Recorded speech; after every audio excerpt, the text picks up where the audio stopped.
It started as nothing more than a simple idea, a project, a way to pass time.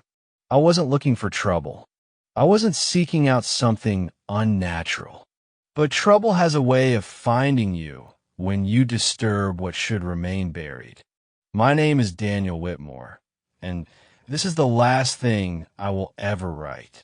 It all began when I moved into my grandfather's old property in rural Pennsylvania. It was a modest house nestled in the woods, far from town. He had lived there for decades, a reclusive man who rarely spoke to the family. When he passed, the house was left to me, the only one in the family willing to take it. I figured it would be a fresh start. The land was overgrown, the house in disrepair, but something about the solitude appealed to me. I had been through a rough year, a nasty breakup, a dead-end job, and a general sense that I was wasting my life. This was my chance to reset. I spent the first few weeks cleaning, repairing, and getting used to the isolation.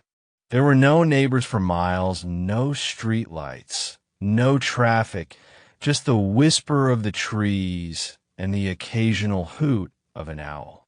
At night, the darkness was absolute, pressing against the windows like a living thing. But I told myself it was peaceful.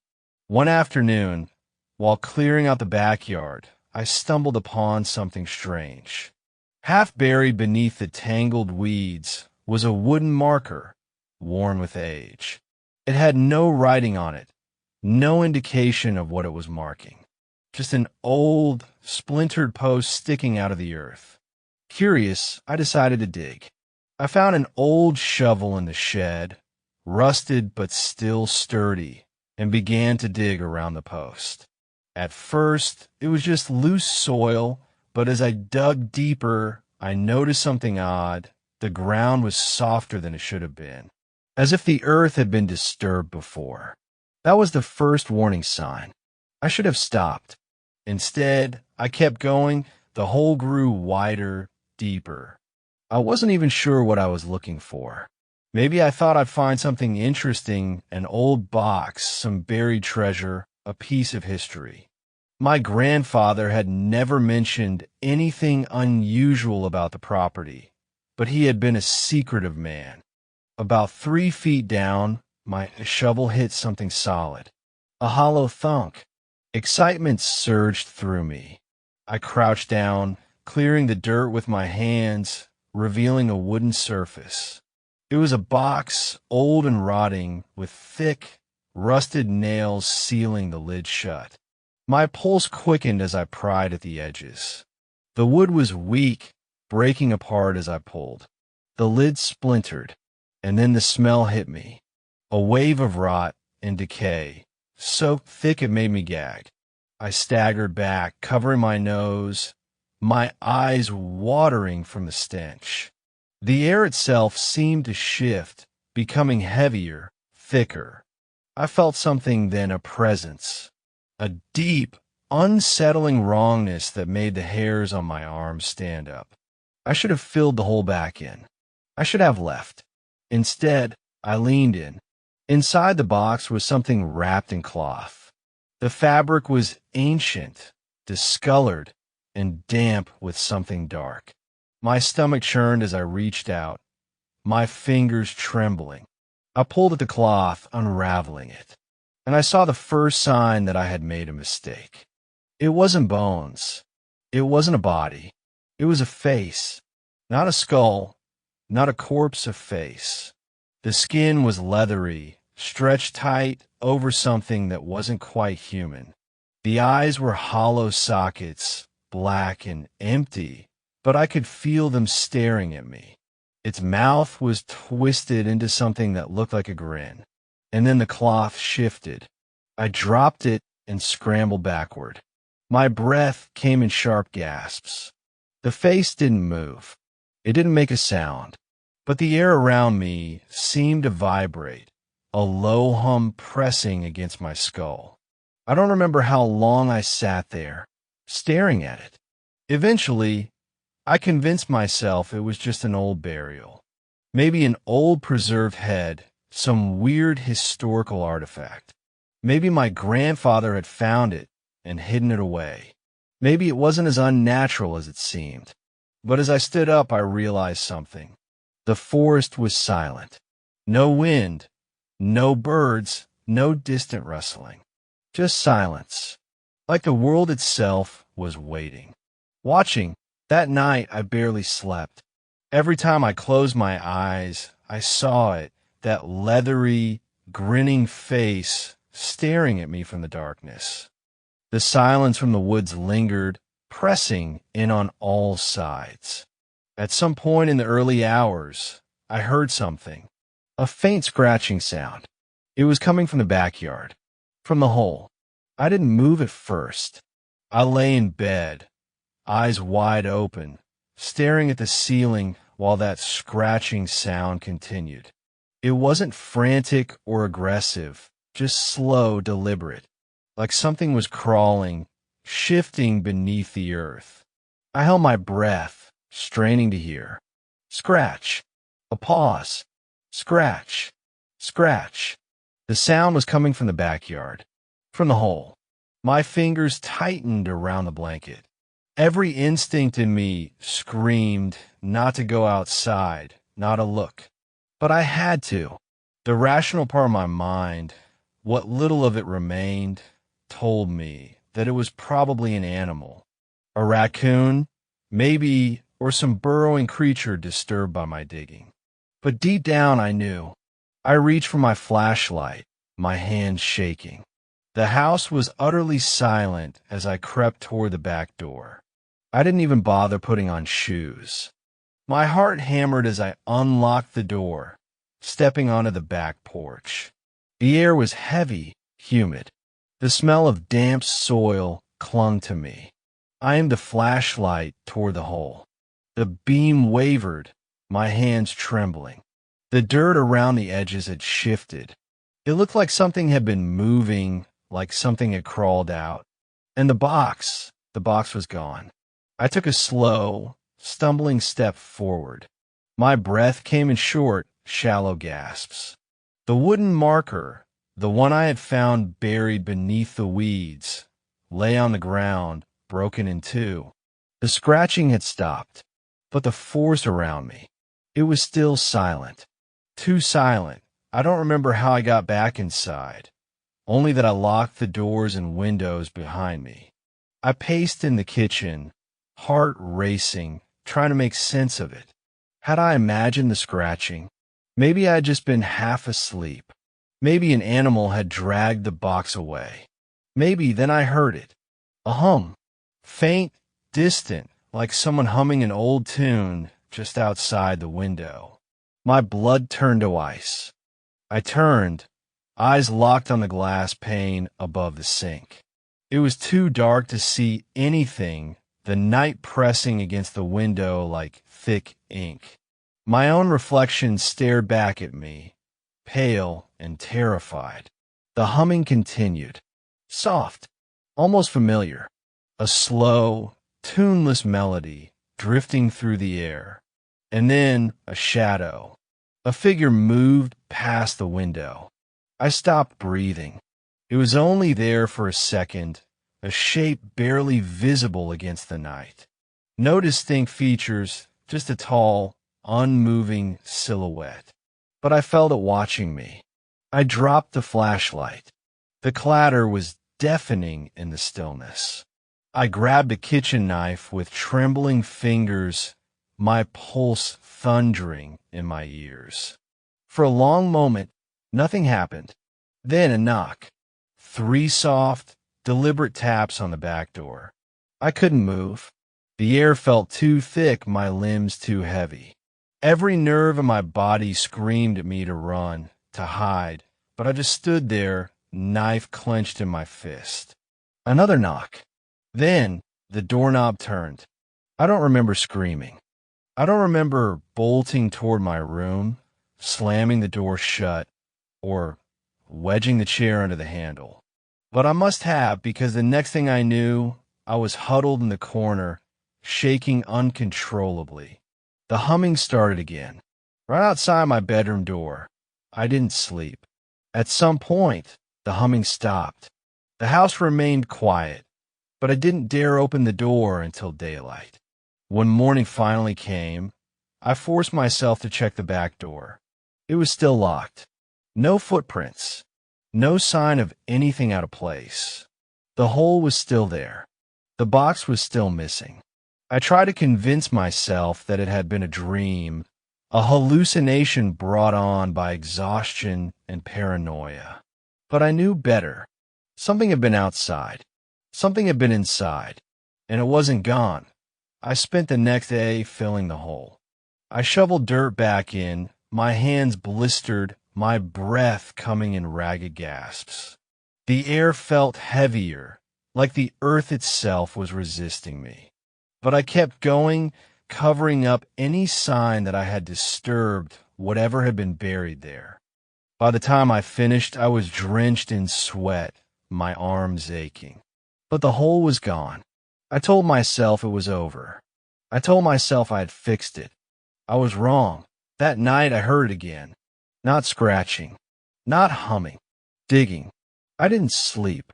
Not after what I heard last night. The digging started around midnight, a slow, methodical scrape of dirt being moved. It wasn't the sound of an animal. No frantic pause or scurrying. It was steady, purposeful, like someone was taking their time, working carefully.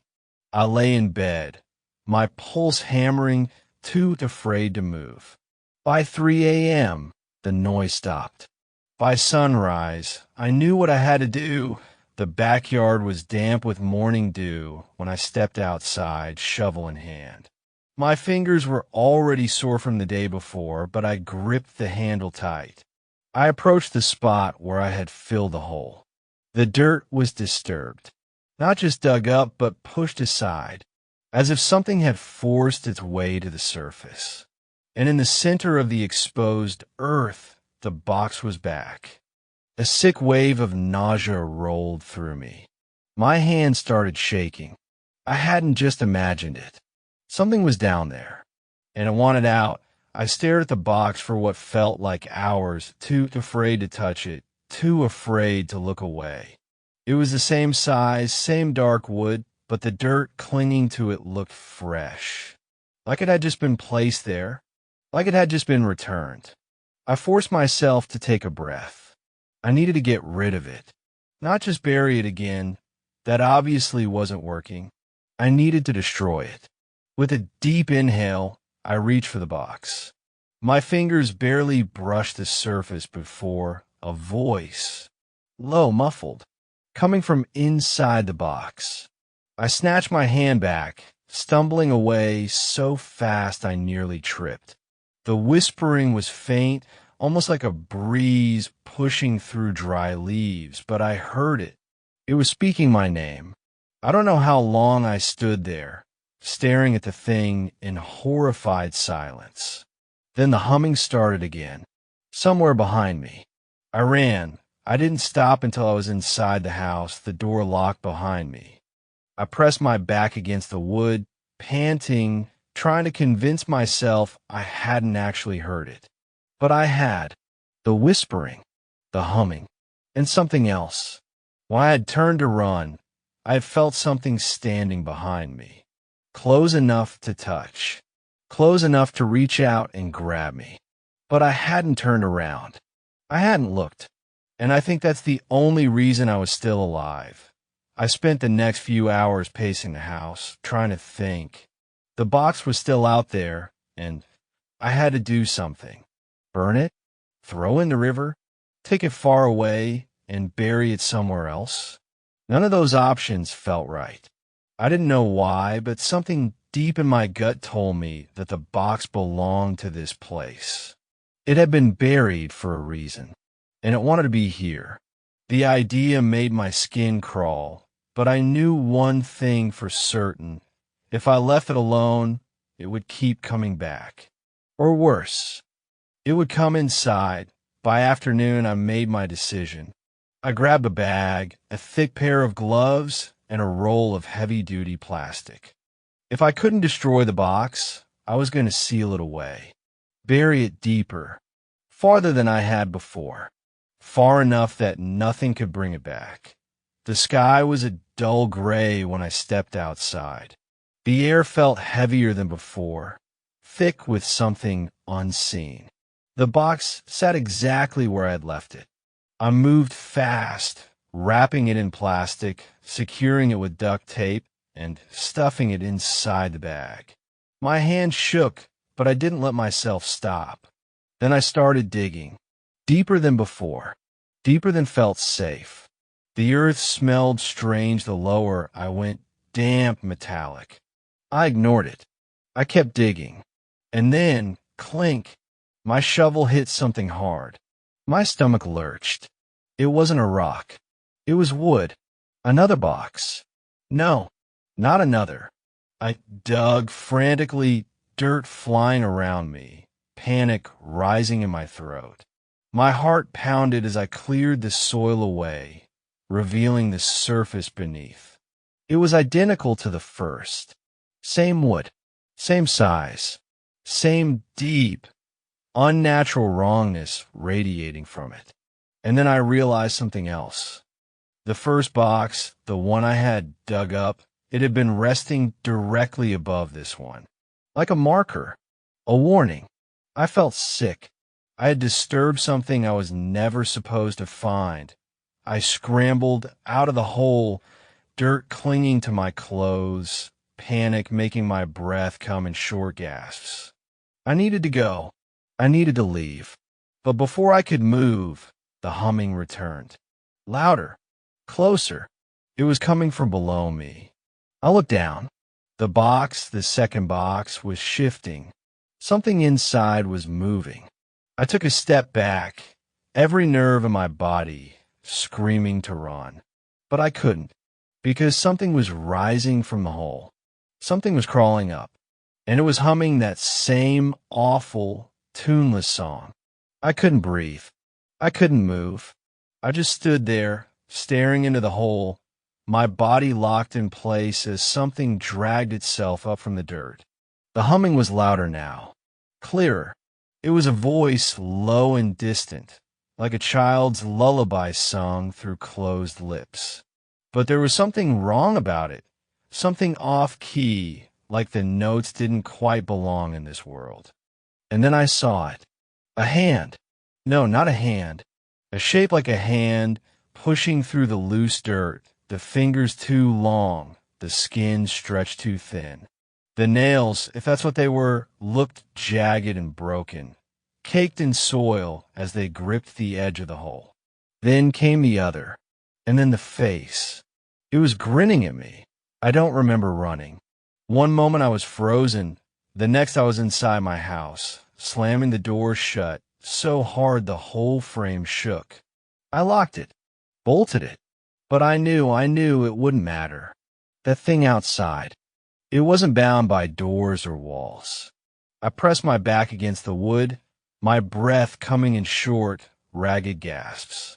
My ears were ringing, but beneath the high-pitched whine, I could still hear it. The humming. Closer. Moving. I grabbed my phone, fingers fumbling as I tried to call someone, anyone. No signal. The bars were there, but the call wouldn't go through. And then the humming stopped. Silence.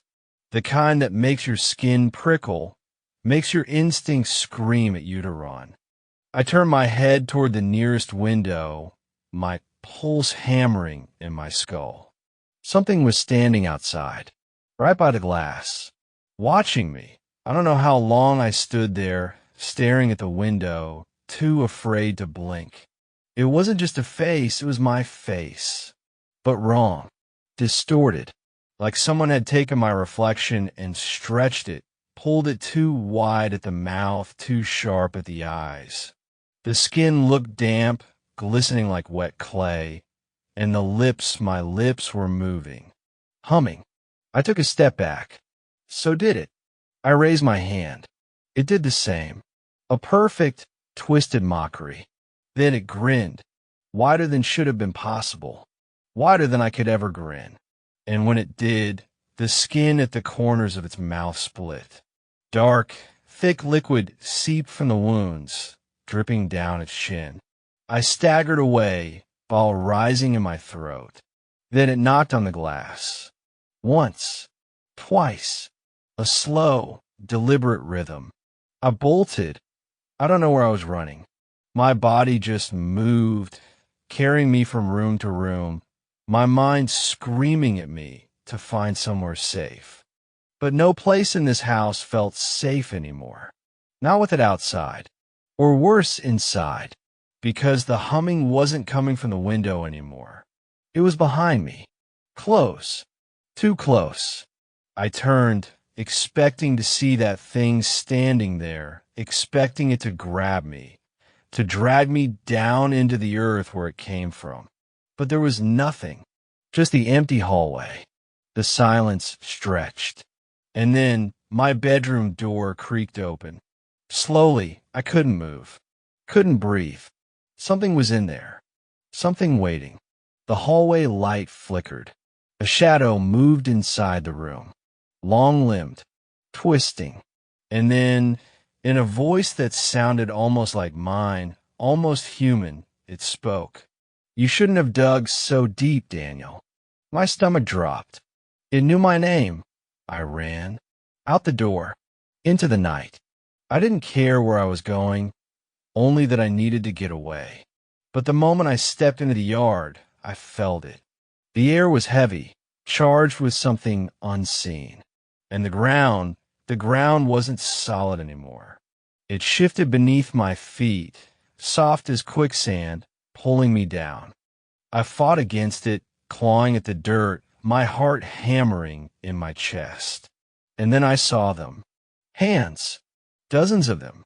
Pale, writhing fingers breaking through the surface, reaching for me. I screamed, but my voice didn't sound like my own anymore. The last thing I remember before the world went dark was the humming, that awful, endless humming, as something cold and wet closed around my ankle and pulled. I woke up in the dark. Not just the darkness of night, but absolute darkness. A kind of blackness that swallowed every trace of light, every hint of the world above. I couldn't see. I couldn't breathe. The air was thick, damp, pressing against my skin like something alive. I tried to move. Couldn't. The weight of the earth held me down, clinging to my limbs like unseen hands. Then I remembered the hands, the fingers reaching up from the dirt, pulling me under, and the humming. The awful, low hum that had followed me since I dug too deep. It was still there, somewhere in the blackness. Close. And then something breathed beside me. I thrashed, my body convulsing against the weight of the earth, but it was useless. The dirt wasn't just dirt anymore. It was flesh, pulsing, moving, breathing around me. I could feel something shifting beneath my fingers, something soft like rotting skin. And then, as if the earth itself had lungs, I felt it exhale. A warm, damp gust of air against my face. I choked back a scream. Then something grabbed my wrist. Fingers. Cold, too long, too thin. I yanked away, my pulse hammering in my ears, but they held on. And that's when I heard it. "You shouldn't have dug so deep, Daniel." My voice. Not an echo. Not a hallucination. It was me. Speaking from the dark, my throat closed. No, that wasn't possible. But I knew it was. Because I'd seen my own face grinning at me through the window. Because I had heard my own voice whisper my name. Because I had dug too deep, and now something else had taken my place. The earth shifted. The fingers around my wrist loosened. For a moment, just a moment, I felt weightless, and then I was falling. Not through dirt, not through stone, through something else. Something wet, something alive. It pulled me down deeper and deeper, until my lungs burned, my body screamed, my mind fractured beneath the pressure, and then I woke up. Sunlight. Warm. Blinding. I was lying in my bed, drenched in sweat, gasping for air. A dream. Just a dream. I sat up, my body trembling. My heart still thundered against my ribs, but I was here, in my room, alive. It wasn't real. None of it. The hole. The hands. The thing that wore my face. Just a nightmare. I exhaled, rubbing my temples. But something fell off. The air was too still. The room was too quiet. And then I saw it. The dirt under my fingernails. Dark. Wet. Still clinging to my skin. I threw the blanket off, scrambling out of bed. My pulse roared in my ears. No. No, no, no. I was in my bed. I was home. But something was wrong. I ran to the mirror, and my reflection stared back at me. A moment of relief until it blinked. A second too late. My stomach dropped. I raised my hand. It raised its hand. But I knew that wasn't me. The humming started again. Not from outside. Not from the mirror. From inside my own head. A voice. Low. Soft. You shouldn't have dug so deep, Daniel. And then my reflection smiled. A wide, unnatural grin as my mouth stayed perfectly still.